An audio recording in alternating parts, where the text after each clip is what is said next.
सावित्रीबाई फुले पुणे विद्यापीठ यातील दिल्लीतील जेएनयू पेक्षाही डावे जेएनयूच्या कुलगुरू डॉक्टर शांतिश्री पंडित यांनी आता हे विधान केलंय। मी उघडपणे सांगते, मी संघाची डॉक्टर शांतिश्री पंडित यांनी हे वक्तव्य केले। जेएनयूला सर्वोत्तम शैक्षणिक क्रमवारी मिळवून दिलेली मी पहिली संघी असं पंडित यांनी म्हटलं। वासुदेव बळवंत फडके स्मृती व्याख्यानमालेतील पंडित यांच्या या वक्तव्याची मात्र चर्चा रंगली। जेएनयूमध्ये आजपर्यंत एकही स्त्री कुलगुरू झाली नाही, ही परंपरा संघ आणि पंतप्रधान नरेंद्र मोदी यांनी बदलली।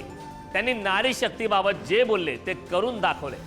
जेएनयूने आयआयएम या आयआयटींना क्रमवारीत मागे टाकले। जेएनयूला सर्वोत्तम शैक्षणिक क्रमवारी मिळवून दिलेली मी पहिली संघी आहे असं अनेक लोक राष्ट्रीय स्वयंसेवक संघाचा वापर करून पदे मिळवतात आणि नंतर लपवा छपवी करतात। पण मी उघडपणे सांगते मी संघाची जेएनयूमध्ये आजपर्यंत एकही स्त्री कुलगुरू झाली नाही, ही परंपरा संघ आणि पंतप्रधान नरेंद्र मोदी यांनी बदलली। सोबतच त्यांनी नारी शक्तीबाबत जे बोलले ते करून दाखवले। जेएनयूने आयआयएम या आयआयटींना क्रमवारीत मागे टाकले अशी सुद्धा प्रतिक्रिया पंडित यांनी दिली। संदर्भात ताजी अपडेट देण्यासाठी आपले प्रतिनिधी ज्ञानेश्वर चोतमाल आपल्यासोबत जोडले। ज्ञानेश्वर, खरं तर यंदा पंडित यांनी एक वक्तव्य केले, मोठं वक्तव्य आहे आणि थेट या संदर्भात महिलांना न्याय देण्याचं काम संघ आणि पंतप्रधान नरेंद्र मोदी यांनी करून दाखवल्याचं वक्तव्य सुद्धा त्यांनी केलंय। काय या संदर्भात अधिकची माहिती? खरं म्हणजे या वक्तव्याची चर्चा होते त्याचं कारण असं आहे की जेएनयूच्या कुलगुरू असलेल्या शांतिश्री पंडित यांनी हे विधान केलेलं आहे। एका संस्थेच्या जेएनयू सारख्या कुलगुरू असलेल्या पंडित यांच्याकडून असं विधान झाल्यामुळे त्याची जोरदार चर्चा होते। त्यांनी असं म्हटलंय की सावित्रीबाई फुले पुणे विद्यापीठ जेएनयू पेक्षाही डावा आहे आणि त्यांनी हेही सांगितलंय की उघडपणे मी सांगते की मी संघाची आहे आणि त्यामुळे या वक्तव्याची पुण्यात जोरदार चर्चा होते आहे। जेएनयू मध्ये आजपर्यंत एकही स्त्री कुलगुरू झाली नाही, ही परंपरा संघ आणि पंतप्रधान नरेंद्र मोदींनी बदलली। नारी शक्तीबद्दल जे बोलले ते त्यांनी करून दाखवलं असं सांगत असताना अनेक लोक हे राष्ट्रीय स्वयंसेवक संघाचा वापर करून पदं मिळवतात आणि नंतर लपवाछपवी करतात। पण मी उघडपणे सांगते की मी संघाची आहे अशा पद्धतीचं विधान जे आहे ते कुलगुरू असलेल्या शांतिश्री पंडित यांनी केलेलं आहे आणि त्यामुळे त्याची जोरदार चर्चा होताना पाहायला मिळते आहे। नक्कीच ज्ञानेश्वर, खरं तर यामध्ये एक महत्त्वाचा मुद्दा हा सुद्धा आहे की पंतप्रधान नरेंद्र मोदी आणि संघाने खरं तर महिलांना न्याय देण्याचं काम केलं, हे वक्तव्य वेगळं आहे। मात्र या व्यतिरिक्त जेएनयूला सर्वोत्तम शैक्षणिक क्रमवारी मिळवून दिलेली मी पहिली संघी आहे असं थेट त्यांनी वक्तव्य केले। या वक्तव्याबद्दल नेमकं काय सांगशील? अर्थातच संपूर्ण भाषण जर आपण बघितलं असेल तर वासुदेव बळवंत फडके स्मृती व्याख्यानमाला सुरू आहे आणि त्या व्याख्यानमालेतलं हे भाषण होतं। त्यात त्यांनी सावित्रीबाई फुले पुणे विद्यापीठ जे आहे ते जेएनयू पेक्षा डावं असल्याचं म्हटलेलं आहे। अर्थात कुठल्याही विद्यापीठाबद्दल असं बोललं जाणं आणि त्यानंतर त्याच्या ज्या चर्चा होतात त्याकडे जर आपण पाहिलं तर या वक्तव्याला महत्व येतं आहे। जे विरोधक आहेत ते या सगळ्या प्रश्नांच्या संदर्भाने या वक्तव्याच्या संदर्भानं चर्चा करताना बघायला मिळत आहेत, काही आक्षेप ते नोंदवताना बघायला मिळतात। अर्थात ही त्यांची पहिली प्रतिक्रिया आल्यानंतर वेगवेगळ्या प्रतिक्रिया आणि त्याच्यावरती दावे प्रतिदावे आता होताना आपल्याला येत्या काळात बघायला मिळू शकतात। ज्ञानेश्वर, या संदर्भात काही राजकीय प्रतिक्रिया आलेत का?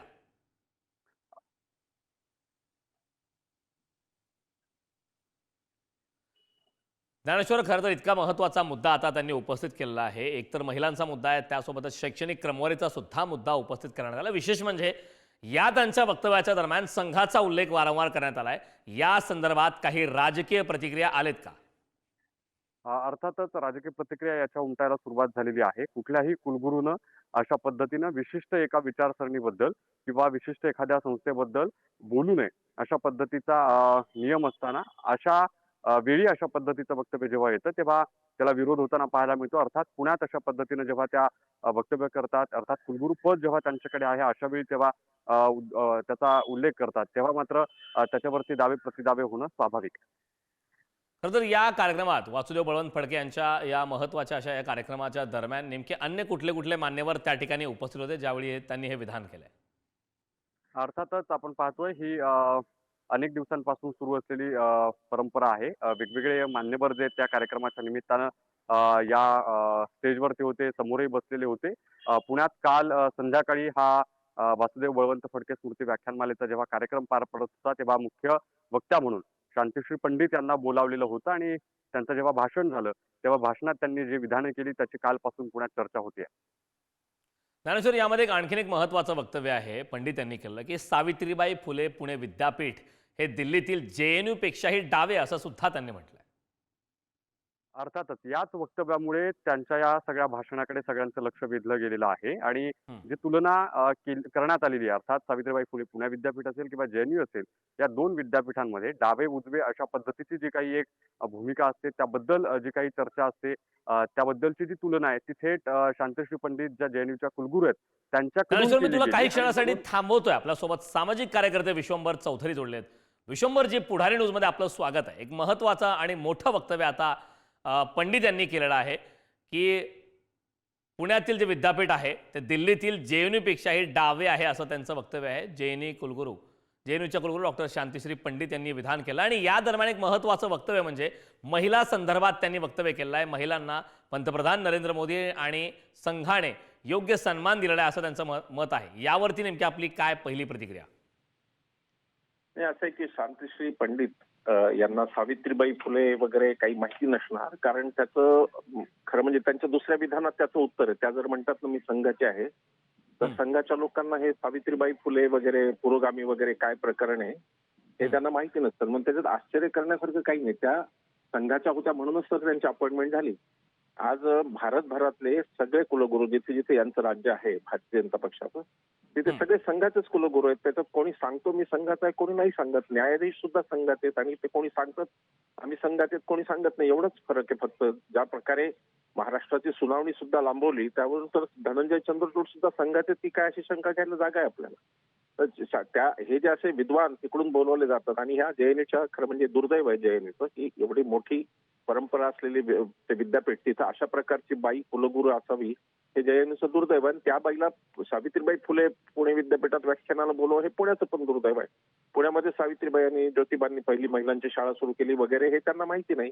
आणि त्यांना जर वाटतं की संघाने मोदींनी योग्य स्थान दिलं तर त्यांनी संघस्थानावर जाऊन दाखवावं. शांतिश्री पंडितांनी तिथे बायकांना विश्वंभरजी, प्रवेश नसतो. त्यांचं एक त्यांच्यासाठी वक्तव्य जर आपण वेगळी अधोरेखित केलं शाखा त्यामध्ये काढलेली आहे. पंतप्रधान नरेंद्र मोदी यांच्याबद्दलचं जे वक्तव्य आहे संघाबद्दलचं की JNU मध्ये आजपर्यंत एकही स्त्री कुलगुरू झाली नाही, ही परंपरा संघ आणि मोदींनी सुरू केली असं त्यांचं म्हणणं आहे. नाही, आता भारतामध्ये पहिला राष्ट्रपती मुसलमान आम्ही केला वगैरे असा दावा केला होता. त्याच्या आधी पण फारुख आपले दोन राष्ट्रपती फखरुद्दीन आणि झाकीर हुसेन झालेच होते. तेव्हा हे असे दावे प्रत्येक होत राहतात. आता एखाद्या राज्याची आता मी म्हणेन की उत्तर प्रदेशची महिला मुख्यमंत्री एकही केली नाही. याला काय आता म्हणजे या गोष्टीला काहीच पर्याय असतो. शेवटी त्या वेळेला जे निवडून येतात आणि जो काही तेव्हाची पद्धत असते ते काळानुरूप सगळं चालतं. एक काळ असा होता की बायकांना वोटिंगचा पण अधिकार नव्हता, तो भारताने पहिल्यांदा दिला. त्यामुळे पंतप्रधानांनी काय त्यांनी फक्त संघाच्या शाखेत जाऊन दाखवावं. जी पुरुषांची शाखा असते तिथे शांतिश्री पंडितांनी जाऊन दाखवावं एवढंच माझं त्यांना आव्हान आहे. त्या जर संघाच्या आहेत आणि एवढं मुक्त बायकांना जर दिले तर संघाने वाव दिलाय आणि मोदींनी तर ते करून दाखवावं. पण त्या जे म्हणाल्या की मी संघाची हे जे उघड म्हणाल्या ते मी त्यांचं अभिनंदन करतो. त्या खरं बोलल्या ना. देशातले बाकी कुलगुरू कुठे खरं बोलतायत? बाकी कुलगुरू त्यांच्यात कुठे हिंमत आहे सांगायची हो मी संघात आहे? तर मला वाटतं त्या दृष्टीने ते चांगलं आहे असं माझं म्हणणं आहे. म्हणजे त्यांनी जाहीर सांगितलं हे चांगलं झालं असं माझं म्हणणं. विश्वंभरजी, यामध्ये एक महत्त्वाचा मुद्दा आपण आता म्हणालात की हे दुर्दैव आहे आणि पुण्यासारख्या या महत्त्वाच्या कार्यक्रमात त्यांना बोलवणं हे सुद्धा पुण्याचं दुर्दैव असं आपण म्हणाल. मात्र एकीकडे पंडित यांनी जे वक्तव्य केलेलं आहे की JNUला सर्वोत्तम शैक्षणिक क्रमवारी मिळवून दिलेली मी पहिली संघी असं सुद्धा त्यांनी म्हटलंय. हा मूर्खपणा आहे ना. JNU पहिल्यापासूनच वरच्या स्थानावर आहे. JNU कधी खालच्या स्थानावर गेलं? JNU तर तुम्हाला राजकारणासाठीच पाहिजे. तर अड्डाच केला होता ना राजकारणाचा JNUला. त्यांना JNU विद्यापीठात फार रस नाहीये. तिथे आम्ही डाव्यांच्या नाकावर टिचून कुलगुरू आमचा केला एक, आणि दुसरं आम्ही बघा JNUचं कसं वाटोळ करून टाकलं यात त्यांना रस आहे. त्यामुळे आताची जी गुणवत्ता वगैरे सांगतात ते JNU कोणत्या वातावरणात असतात? तिथे मुक्त विचाराला वाव आहे का? तिथे कशा प्रकारे विद्यार्थ्यांवर लगेच खटले दाखल केले जातात हेही त्यांनी बोलावं ना. म्हणजे दडपशाही करायची आम्ही नंबर 1 आहोत म्हणायचं याला काही अर्थ नाही. मला असं वाटतं की JNUचं जो काही प्रवास होता आणि ठीक आहे म्हणजे डावे म्हणताना आपण आपल्याकडे डावे म्हणजे फक्त कम्युनिस्ट असं समजण्याचा एक प्रघात आहे. तर तसं नाहीये. सावित्रीबाई फुले काही कम्युनिस्ट नव्हत्या. सावित्रीबाई फुले या पुरोगामी होत्या. म्हणजे फॉरवर्ड ज्याला विचार असतात जसे पुढच्या काळात असतात अशा विचाराची माणसं असतात. त्यामुळे त्यांनी पुणे विद्यापीठाला डावं म्हणणं म्हणजे पुणे विद्यापीठावर कधी कम्युनिस्टांचा वरचष्मा होता आणि कधी अगदी डॉक्टर विश्वंभरजी, आपला मुद्दा लक्षात आला. खूप खूप धन्यवाद. आपण पुढारी निश्चित संवाद साधला त्याबद्दल. यानंतर आपल्यासोबत राष्ट्रवादी शरद पवार पक्षाचे प्रवक्ते अंकुश काकडे जोडलेत. अंकुशजी, पुढारी न्यूजमध्ये आपलं स्वागत आहे.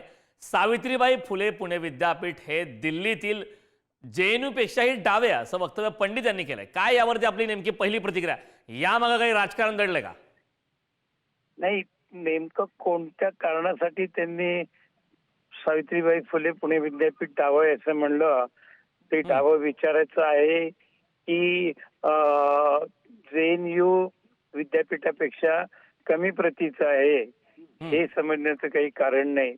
परंतु जेएनयू विद्यापीठाच्या कुलगुरुपदी असणाऱ्या व्यक्तीने शिक्षणाच्या संदर्भामध्ये अशा प्रकारचं वक्तव्य करणं हे त्या पदाला शोभणार नाही. कारण शिक्षण क्षेत्रामध्ये पुणे सावित्रीबाई फुले पुणे विद्यापीठ हे आशिया खंडातलं सर्वात मोठं विद्यापीठ म्हणून ओळखलं जातं. त्याचा परिसर किंवा त्या विद्यापीठाच्या क्षेत्रामध्ये येणाऱ्या कार्यक्षेत्रामध्ये येणारी अनेक महाविद्यालय किंवा त्या ठिकाणी दिलं जाणारं वेगवेगळ्या विषयांवरचं शिक्षण संशोधन हे निश्चितच उच्च प्रतीचं आहे. आपल्या सगळ्यांना भारताला अभिमान वाटेल अशा पद्धतीचं आहे.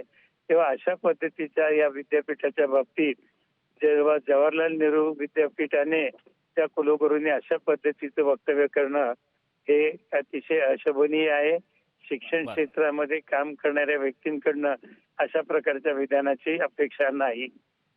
अंकुशजी, खरं तर या दरम्यान शैक्षणिक दर्जाचा विचार केला तर त्या संदर्भात सुद्धा त्यांनी उल्लेख केला आहे की जेएनयूला सर्वोत्तम शैक्षणिक क्रमवारी ही मिळवून दिलेली मी पहिली संघीय आहे असं थेट त्यांनी आता जाहीरपणे सांगितलंय. ठीक आहे, असेल ना, काही कमी जास्तपणा असू शकतो. याचा अर्थ डावं आणि उजवं म्हणणं हे काही योग्य नाही. प्रत्येक विद्यापीठामध्ये त्यांचं क्षेत्रामध्ये एक वेगळेपणा असू शकतो. त्यामुळे एनिवे काही जरी असलं तरी अशा उच्च पदस्थ शिक्षण संस्थेमध्ये काम करणाऱ्या व्यक्तींकडनं अशा प्रकारची वादग्रस्त विधानं होणं हे योग्य नाही. तो विषय राजकारणासाठी त्यांनी मोकळा ठेवावा. बर, अगदी अंकुशजी, खूप खूप धन्यवाद. आपण पुढारी न्यूजशी संवाद साधला त्याबद्दल. डॉक्टर शांतिश्री पंडित यांचं नेमकं ते वक्तव्य काय आहे ते देखील आपण ऐकूया.